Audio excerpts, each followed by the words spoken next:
Welcome to Roots of Equity, a podcast dedicated to sharing our local perspectives and lived experiences around diversity, equity, and inclusion in the Caribbean. In this podcast, we seek to birth our own vocabulary around inclusion, in our language and in our own words. I'm your host, James Walker, and in this episode, we dialogue with Rachel Welch-Phillips, a specialist in sustainability. Rachel is the definition of young dynamism, a multicultural, multilingual woman whose thinking is both quick and deep.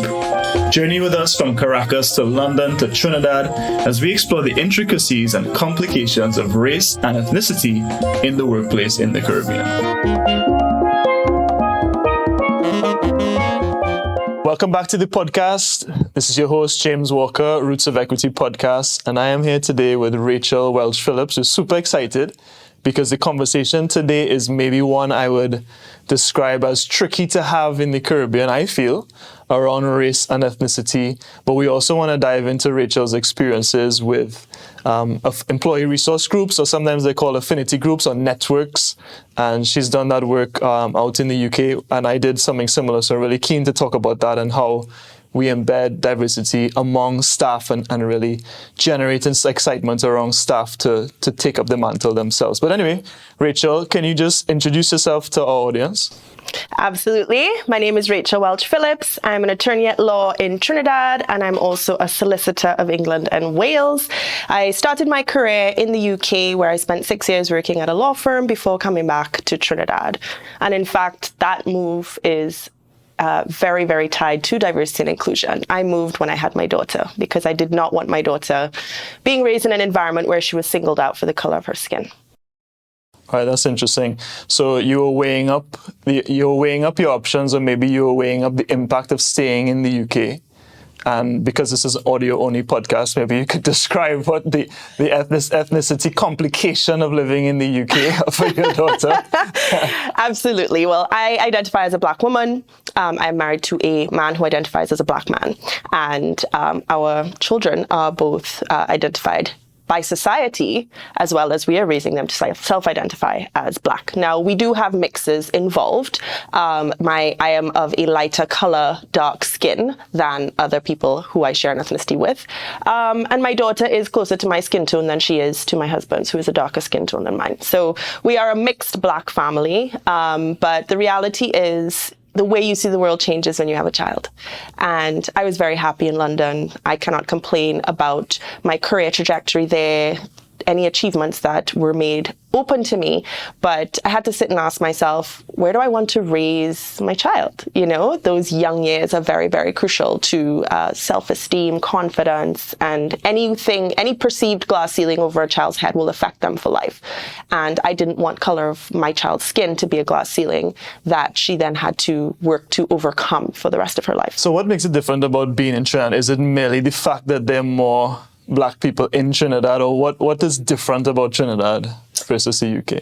A couple of things. For example, in the UK, when I was working in London, I was the only Black female lawyer at my law firm. There were no Black partners, and there was one Black judge.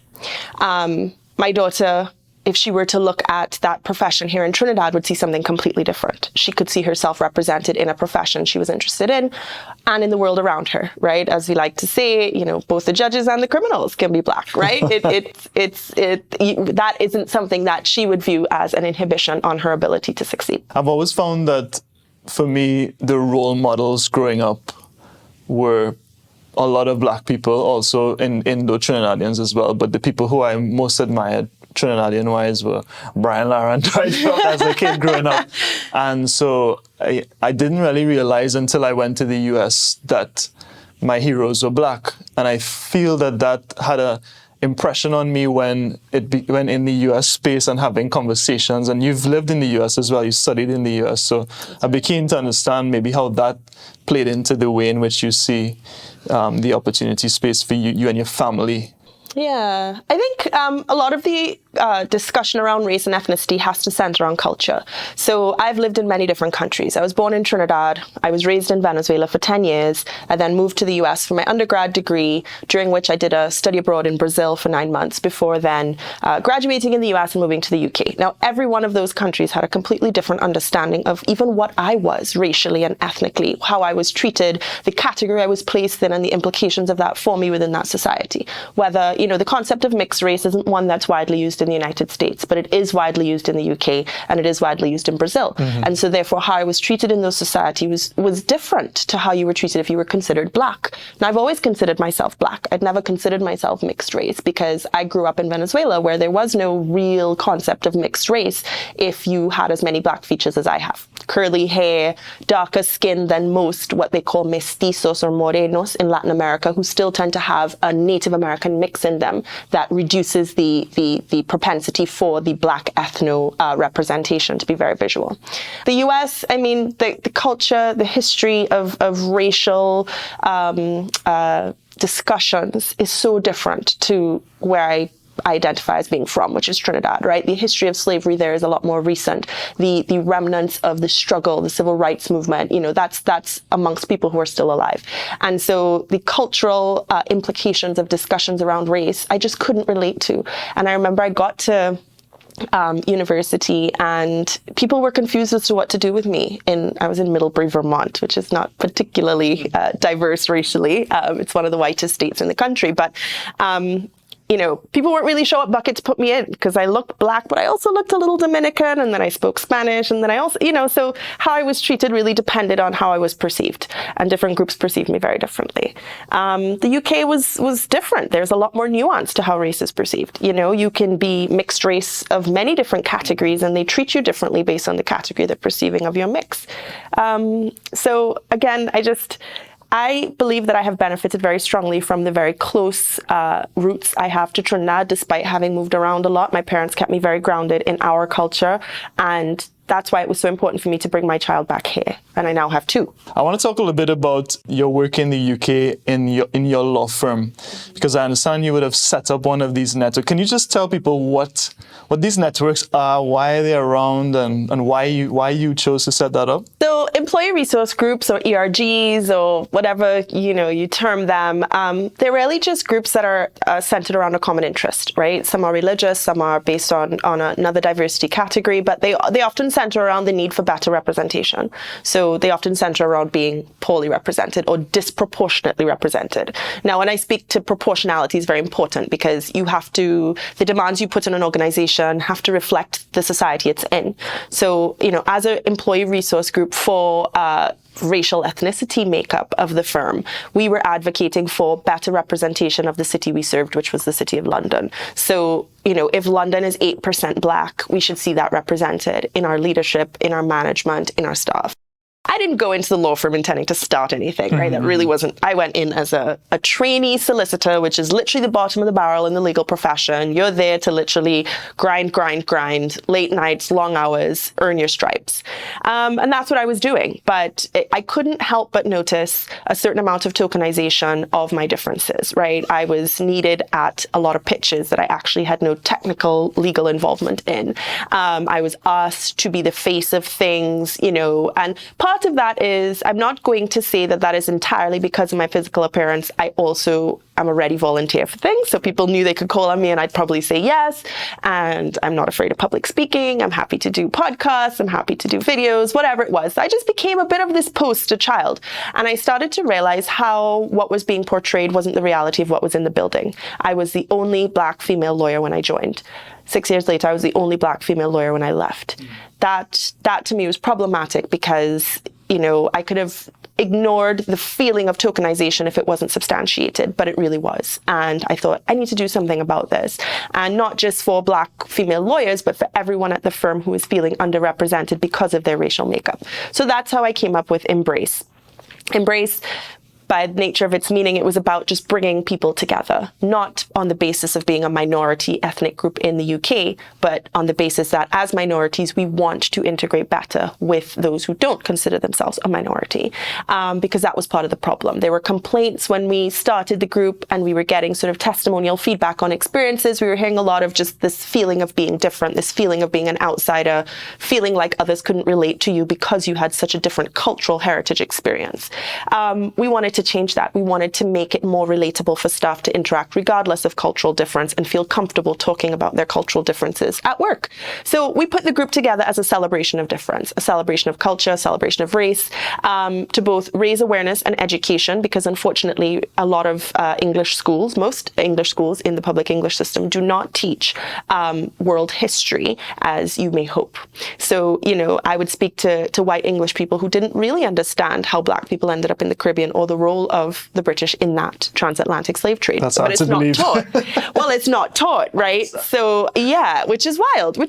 So the fact that we even had to have those conversations, but the fact that we could have those conversations in that safe space, because the point of the group was to say very openly to the firm, come ask us your questions, come interact with us. We're going to bring guest speakers to speak to things that we think you need to hear to better understand the differences that exist so we can all work together better. So was it open to people from all ethnicities? So did you have majorities of white British people represented or engaged somehow in the events and activities, or did it tend to be more the ethnic minorities of the firm talking amongst themselves and discussing the issues? What was it like? It started as the latter. It then became the former. So, which was really what we expected. We expected it to first be a group of people coming together saying, oh, I'm ready and comfortable to have these conversations because I feel like I have experience to bring to the table. And then as those people started talking, we devised very, very deliberate outreach methods as a group to bring those who did not identify as minority racial groups to the table to share those conversations. By the time I left, most of the executive of the group was, not most, half and half. It was about 50% minority ethnic groups and 50% white, running the employee resource group and advocating for what it was claiming was necessary, which was the proportionality of representation. At the time, were there other resource groups in the firm, like LGBT or female or women's groups or otherwise? Or? So there, yes, there was an LGBT group at the time, but it had been dormant, and once we started up Embrace, it sort of came back to life, and we worked together on a lot of things. We collaborated on events, and in fact, we ended up sort of coexisting on each other's leadership teams to ensure that we were in alignment and in sync when we were making requests of management. There was no women's resource group, but there was a women's leadership program where senior associate women were handpicked for a management program to partnership. So I also was part of a multicultural network at BP in the UK. So there were about 500 members across all of the BP offices, again, focused on ethnic minorities in the UK. And as you mentioned, the culture and celebrating the differences was one of the 3 key pillars for us, because we found that by doing cultural awareness events that were fun, that involved nice food, music, dance. So we did Diwali and Carnival and a range of things, for different Black History Month events.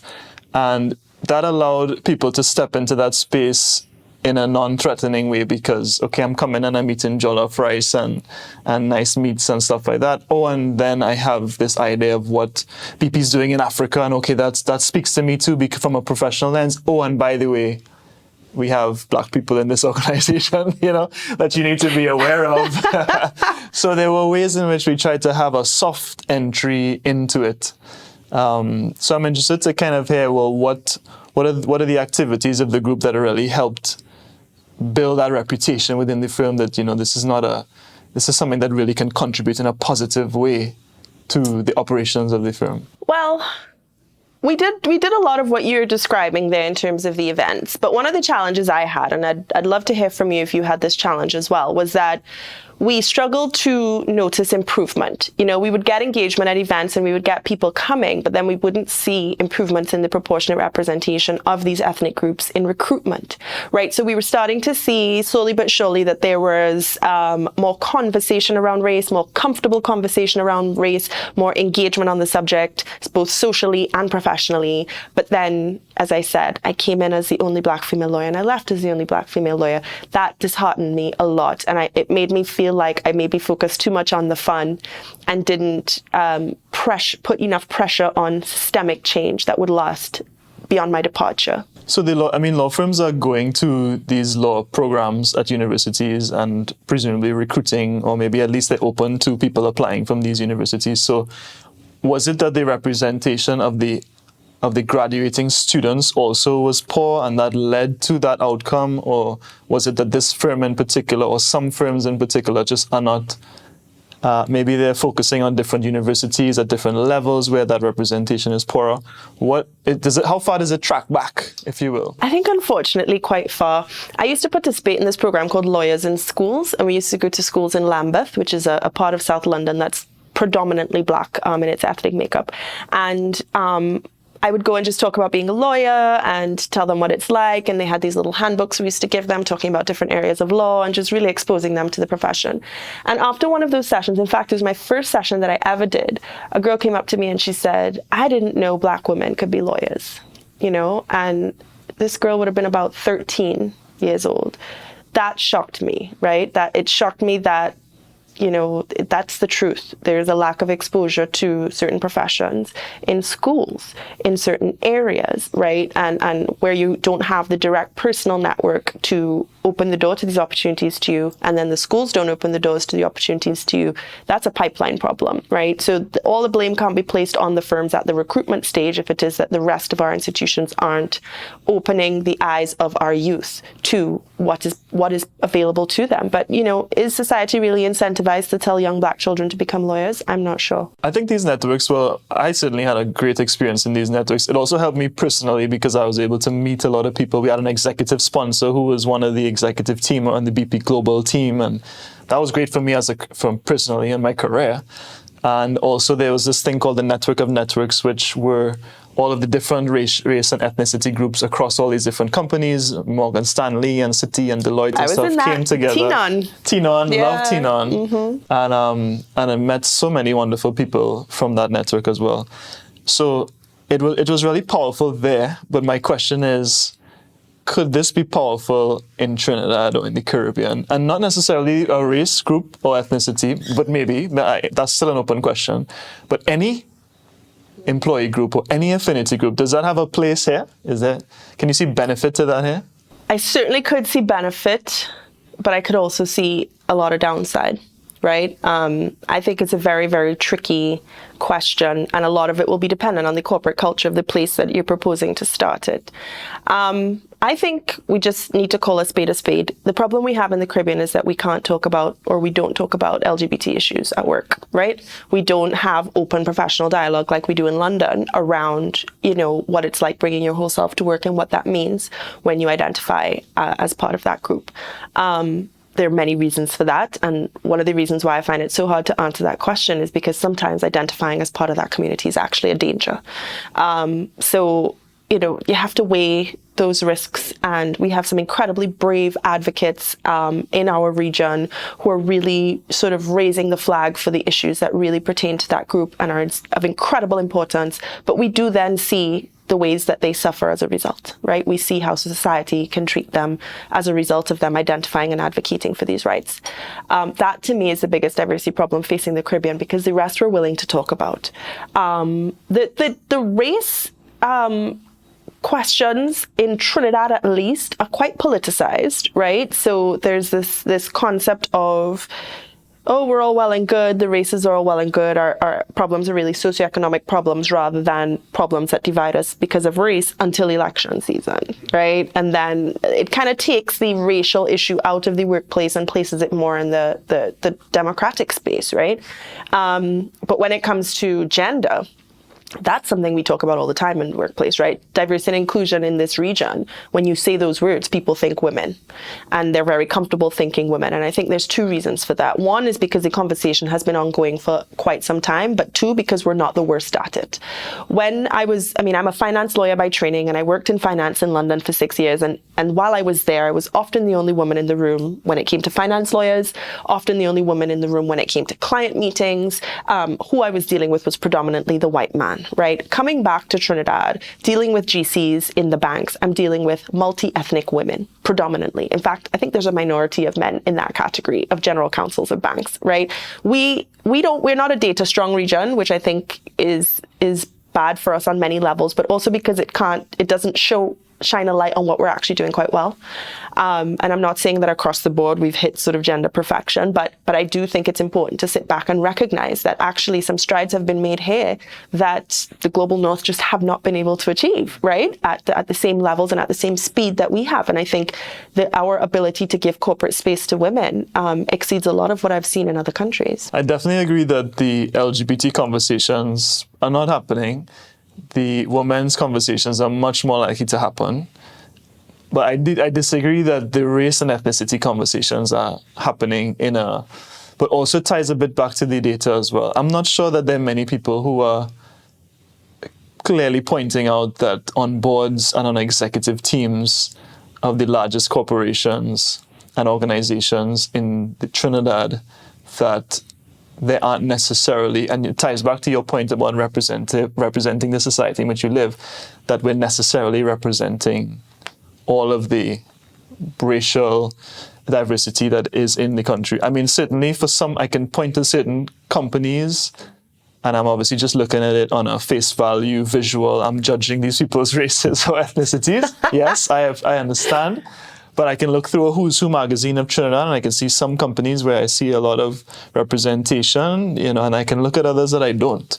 I can look at others that I see far more minority people in the leadership, or I might see heavily weighted towards Indo-Trinidadians, or maybe more heavily weighted towards Afro. And I always wonder in those organizations, how did an organization end up with largely Indo-Trinidadian leadership, or predominantly Afro-Trinidadian? What is it about that? Was it the catchment area of who applied? I never really understand. I think there's a mix of things that you'd have to consider in making that assessment, which is why I think I probably need more time and experience of corporate Trinidad in order to sort of decide what side of the fence I'm going to sit on this one. Because, family-owned business versus publicly listed business versus legacy business versus partially state-owned business. I mean, when you look at all the different types of corporations that we have, but when you also look at the history of those organizations and you look at the board makeup now and you look at the board makeup 25 years ago, and then you look at the board makeup again 10 years from now, I think there's several patterns that can be noted. One is that there's a stronger focus now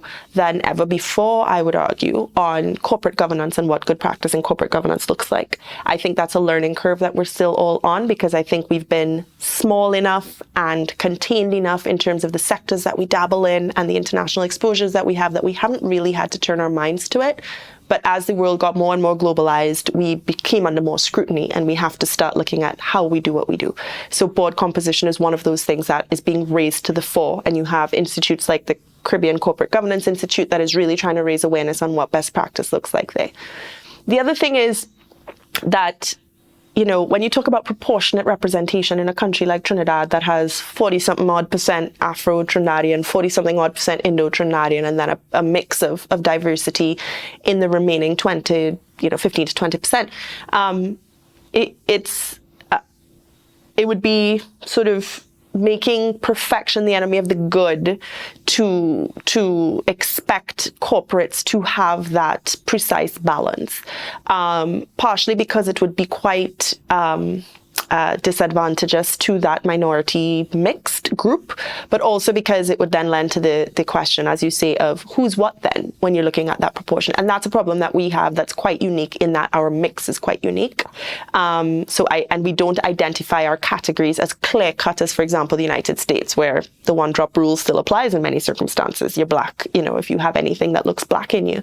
But how we navigate that, I'm not denying that there are companies that have a predominance of a particular race in management, and that is definitely something that would not be something that's strongly advocated for from a good practice standpoint in corporate governance. But in terms of the predominance of the problem for someone looking to enter those spaces, is it prohibitive? Is it that makeup is prohibitive to then other races participating? Are we seeing that as the pattern of behavior, or is it that on a snapshot view, that's what it looks like in a moment, but our society doesn't lend itself to that changing? The bigger problem for me is a systemic problem, right? The problem I faced in London was I looked up and saw no Black people in partnership and could not see a route for myself to get there, right? Because I lacked the mentorship, I lacked the sponsorship, I lacked the relatability to management. And there was the tokenization element that always meant, did I feel comfortable that I was achieving what I was achieving on the basis of merit and not on the basis of they need to tick a box because the clients are demanding diversity? Well, you talked a bit about governance, so I just want to chat a little bit about more of the broader sort of ESG, and maybe you could explain to the audience what is ESG, because I'm really interested to understand how diversity and inclusion play into ESG goals that a corporation might set for itself, or should it even be part of the mix, or are there other more pressing things on climate or otherwise that a company should focus on before they get to talk about inclusion? How critical is inclusion in the early conversations around ESG? Okay, my short answer to that is extremely critical.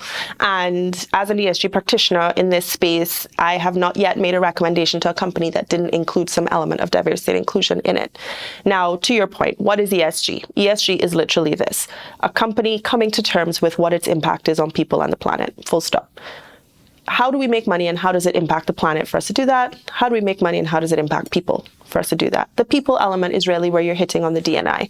The environment element, I'm going to park for now, but let's look at the S and the G, the social and the governance aspects, and what that has to do with diversity. So, when you look at what is the impact of how I make money on people, you're looking at more than just your employees. You're looking at the wider stakeholder base, communities, yes, your employees, but also your stakeholders like shareholders, your investors, and they all have diversity and inclusion in some regard, because as humans, we all have diversity and inclusion at the heart, because we all want to feel like we can have a sense of belonging, right? Whether that is as a consumer, as an employee, as an investor. Critically, from an investor standpoint, the access to liquidity and financing now, especially from an international sort of approach, is most certainly going to be asking you questions around your performance in D&I if you're going to be a company that's going to receive funding. Well, what are the kind of questions that you might see being asked? The gender pay gap in your organization, they might ask you for that, which is there equal pay for equal work across the genders? Sometimes they ask you for your ethnicity pay gap as well. Is there equal pay for equal work across your races? They'll ask you questions on your board composition, of course, the representation on that. The difficulty is no one creates standards, international standards for the global south, right? They're all created for the global north. And so the concepts that are built into them are concepts around Black people being minorities. Right. So we do really, really well. Because when they ask questions on how many Black people you have on your board, right, that is a shining star, right? But again, does it make sense for us to be applying those stuff? Of course not, right? But the effort has to be made, and this is why I always advocate for use of local consultants and service providers in the ESG space, is that you cannot take the global north approach and cookie cutter it over the Caribbean. It just doesn't sit, right? Particularly because, the ability to speak openly about things like those LGBT issues that we spoke about in North America and Europe is completely different to down here. So the expectation of the ability to provide data on that, you can't ask your staff in Trinidad if they identify as a member of that community. They're not being protected Correct. under the laws of the country. And the liability, yeah, exactly. And the liability issues that attach to that for the company are severe. And so there will be aspects of that diversity and inclusion conversation from the north that we just can't be doing here, But it doesn't mean that there's nothing to be done. And maybe we need to take a note from the book of what North America and Europe were doing 3-4 decades ago, right? Around the Stonewall time, to see how those conversations were given the space to safely emerge. What do we need to do? I unfortunately think that some of it is an element of time and allowing generations that have more access to information, ease of access to information through social media, through access to smartphones, for that, the level of awareness that then comes with that to be part of the transformation of society in allowing these conversations. So let's talk about corporate effort. If you're a corporation in the Caribbean and you're trying to figure out, well, what if anything should I be doing with respect to diversity or inclusion or belonging? what are the kind of first few things that one needs to think about to strategize their approach? What are the first steps that a corporation should look to take to create a more inclusive environment? Understand your baseline, right? Understand where you are. Now, in diversity and inclusion, there are a lot of ways to do that, but they all center around this idea of creating a safe space. So I think the company needs to take a moment of introspection and understand, well, do we have a safe space? Now, what do I mean by that? You know, there are systems and policies that a company can put in place that create safe spaces for employees to feel like they can air grievances, right? They can report, you know, unacceptable behavior. They can, and those systems follow through with enforcement so that the employee knows when they participate that actually something is going to be done about it. And it's not just, you know, a policy for policy's sake on paper. That, again, is part of good corporate governance, but that is crucial to even being able to have a dialogue around diversity and inclusion, because it inevitably requires different perspectives being allowed to be brought to the table. So really, yeah, introspection, right? Introspection is step one, but step two is data. Understand your workforce. Do you understand your workforce? I think you'd be surprised how many directors sit on boards and don't really understand the composition of the company that they're governing, or in fact, the procedures sometimes that are in place in a company that they're governing. There needs to be a sense of responsibility and accountability for people in an organization, and that requires knowledge, data. Information is power. Understand the makeup of your workforce, you know, across different segments. You know, you want to understand not just the gender breakdown of your entire staff pool, but what's the gender breakdown by rank, right? What's the gender breakdown by the nature of the work, if there's a mix in your organization? What is the breakdown by location if you're an organization with different locations? What is the breakdown by pay? Understand your gender pay gap if there is one, and understand why that is. You know, there's some intangible things that have to be addressed that may not be a company's fault, but the company has a role in addressing them. For example, what the research shows, which is men come in requesting more money than women for the same job on the same qualifications, right? Like cultural things like that have been born of a society that has just bred men differently to women. Companies need to understand that they have a role to play as well, in not just saying, oh yes, we'll accept paying the woman less because she asked for less, but no, we're going to offer her equal pay for equal work. That there's a responsibility there that the company needs to be held accountable for. I just want to talk a little bit about the language because we've used the terms that we are very familiar with because we were in the UK, in the US, and so we drop in words like inclusion and belonging and diversity and LGBT, and there's a lot of language that we use in that we've probably learned from outside. Is this language useful in the Caribbean context? Do we need our own, in your view? Are these just English words that, okay, just understand what inclusion means and done? Or are there things and ways of describing our experience that might maybe better speak to people to help them understand why it's important to be concerned about the well-being and inclusion of others within an organization or within a space? What's your thoughts on that? Diversity and inclusion abroad, as you say, has sort of gained a reputation of being related to certain categories. But in its strictest meaning, it just relates to corporate culture, right? When talking about corporates. Yeah, so diversity and inclusion in corporate culture is, does everyone feel happy to come and work here and a sense of belonging, right? And there's so many reasons why that may or may not be the case. There's this analogy that jumps around everywhere. I'm sure everyone's heard it. You know, diversity is being invited to the party, inclusion is being invited to dance, right? Equity is getting to pick the music, and you go on and on and on and on, right? But the idea of belonging is one I think that's very central to humanity, and I think it will always have its place where you find humanity, right? Because we all have an innate desire to belong and to connect to other people. And the concept of diversity and inclusion abroad was just created to highlight the barriers to that belonging. What's standing in the way of me feeling like I belong here, or that I can succeed here, or that I have equal opportunity here?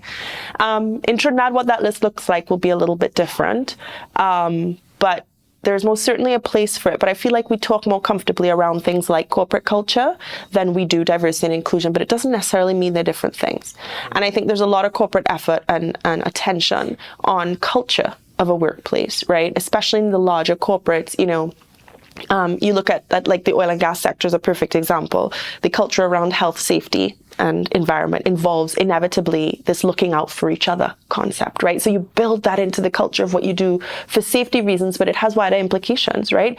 You have people looking out for each other, people accountable to each other, and that's all part of corporate culture and part of belonging. So I really think community as a small island is something very ingrained in our culture already. So translating it into our corporate culture is done a little more seamlessly than I experienced in London, for example. I feel a lot more at ease building community since coming back home. And of course, that will have to do with me feeling culturally linked to the people I work with. But part of that is also, as a society, we have a real sense of, we place a sense of importance on community, both at family level, but also, the amount of limes you have in Trinidad with work people, and the fact that we're so small that it's very hard to, be in a workplace and just have work friends and then separately have an outside of work life. It all conflates, especially again due to geography. Perfect example is us sitting here having a podcast. We could also be sitting having a barbecue. We could also be sitting at a boardroom table dealing with transaction documents. Trinidad and islands in the Caribbean, that's inevitable because of our size. And so the sense of community, I think, doesn't have to feel as forced as it does in other environments where you can very naturally segregate yourselves into groups that never interact. Right. Yeah, I think one maybe positive, there are many positives actually, Trinidad in this space, but I feel that I was conditioned from a young age with "Hear every creed and race, find an equal place," and you're singing that twice at the end of an anthem, and tolerance being one of the watchwords of the country. So I did felt that while I'm a little bit hesitant around labeling and a little bit careful about, the use of these quote unquote foreign words, there are words that we have told ourselves for 60 plus years that are meant to be very important to the way that this nation identifies itself.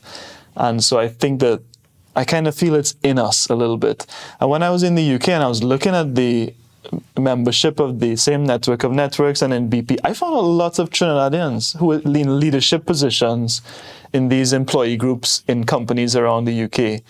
And I always wondered why are Trinidadians so good at that?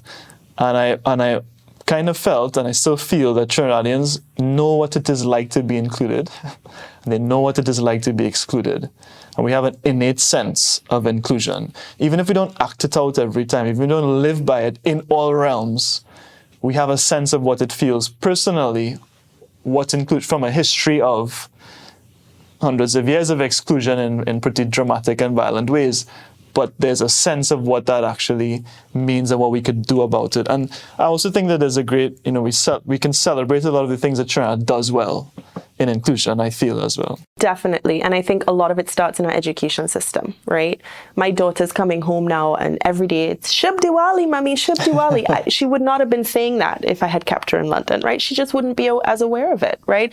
We do really well in our primary schools here, both public and private, teaching social studies, the history of who we are, of all the different groups that come to Trinidad. My daughter's only 4 and she can name the different ethnic groups that make up Trinidad already because she's being taught that in preschool, right?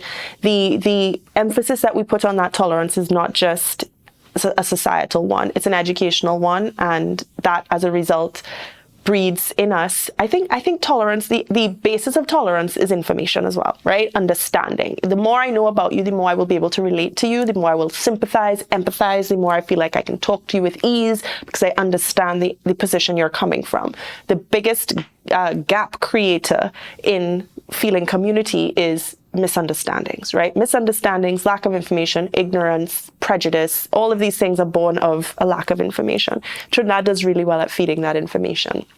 And we also do really well at celebrating what there is to celebrate from other cultures and traditions, right? Most people at Diwali say something pleasant along the lines of shining light, right? It's a concept that we can all come together on, and it definitely unites us that we can do that. And I think it's very rare on this planet to find countries that do what we are able to do in that regard. So one more little wildcard question, as you mentioned that you'd grown up a lot in Venezuela. And obviously there are a lot of Venezuelan migrants now in Trinidad. And their experience of inclusion is probably very varied.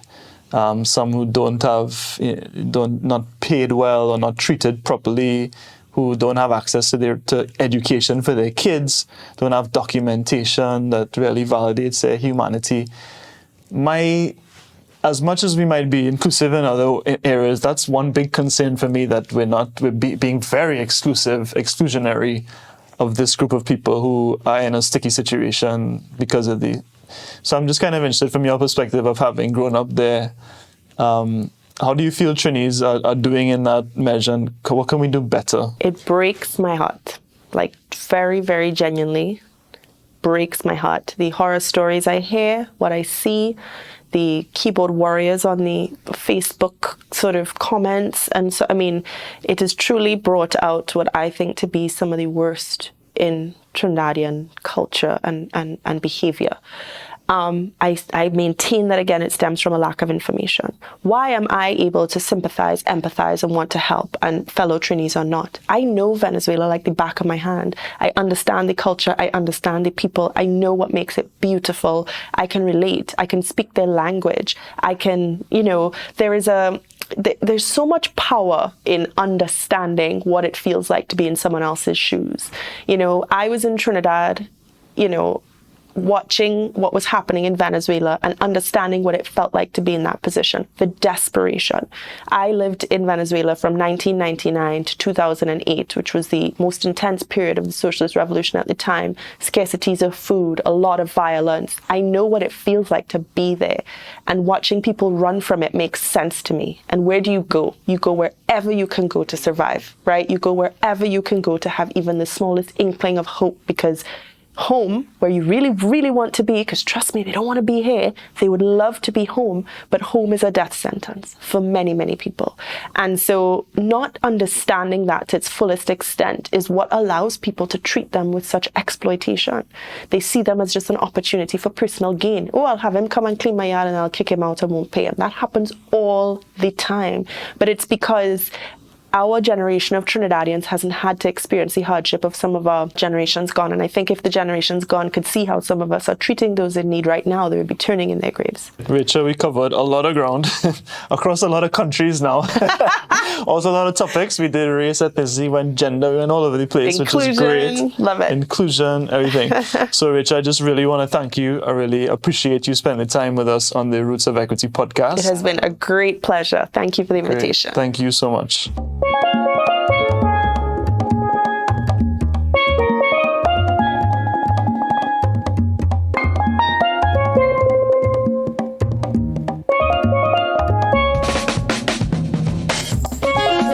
Thank you, listeners, for joining us on another episode of the Roots of Equity podcast as we journey through the landscape of diversity, equity, and inclusion in the Caribbean. By embracing our differences, celebrating our shared heritage, and advocating for a more inclusive Caribbean, we can shape a brighter future for all. We hope that these conversations spark new insights, challenge existing perspectives, and inspire action to dig deep into the roots of equity. Once again, this is your host, James Walker. This episode was produced by Earl Edmund, edited by Jason Charles, with all music by Luke Walker. Until next time.